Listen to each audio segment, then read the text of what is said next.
Now, second question I got, which you already started jumping into a lot of this, Mhm. but if you can give a little bit more detail around it. So, next question I have is, when did you begin creating music? Because you already said you've only been on the musical journey for a while, but when was that? What year was that you began I mean, creating? Besides, yeah, I guess the hip hop journey really started like while I was like taking writing seriously was like about 4 years ago.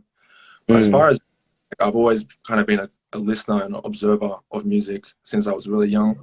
yeah, Um, I had someone like in my earlier, like, when I was like probably like 13, 14, teach me drums at church. That mm, didn't last, like I felt like at the time, like I got teenagehood, you know what I mean? There's so much going on. And, the drums lasted for a bit. But at the same time, it kind of gave me a reference and the idea of the structure of like music, you know what I mean? Learning the one mm, beats and all that kind of okay, stuff.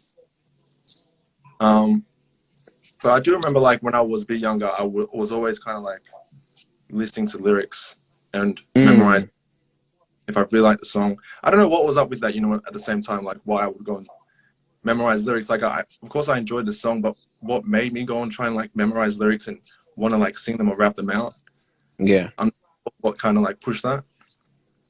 Um, mm, but I felt like during my travels, and after finishing high school, I kind of like really like dive deep into like underground hip hop.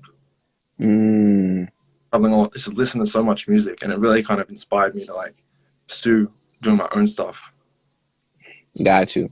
Were Yeah. there any people? Were there any people in particular that that inspired you that they just caught your ear? I think it was like, yeah, to be honest, man, it was a lot of like Slum Village, J Dilla, Mm, Rue, Five Elements. Like I was talking about Five Elements, I think last week when we went to Cypher. yeah.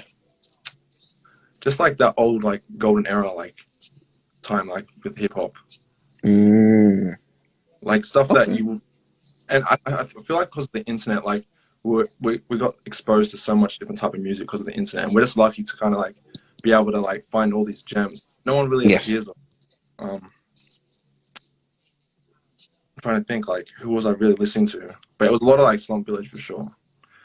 But shout outs to Mm, um, JC, my homies that I did a lot of traveling with back in the days, because they put me onto a lot of music back then, especially like Slum Village and all that. Like otherwise, I kind of would have been listening to like a lot of mainstream music coming out of high school.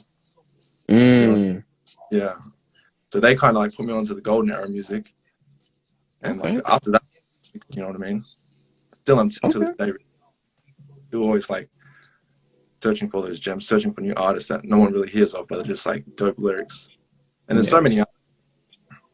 Bro, there is. There is. It's a wealth of music. You just have to go dig and search and find it. And sometimes, as in, it presents itself, whether it's through friends or just through you randomly searching up stuff. Because I'll say for me on my part, I didn't find out about Nujabes, Flying Lotus, or Ninth Wonder just because I knew about these folks. I went in and shouts out to YouTube. As much as YouTube is crazy as it is, I Mm, just put in random letters and those populated for me, and that's how I found out about those three folks, which then led me to finding out more about who Jay Dilla. So I'm in your same vein of stuff as I just started finding mm, associated acts, and then it just grew from there and grew from there.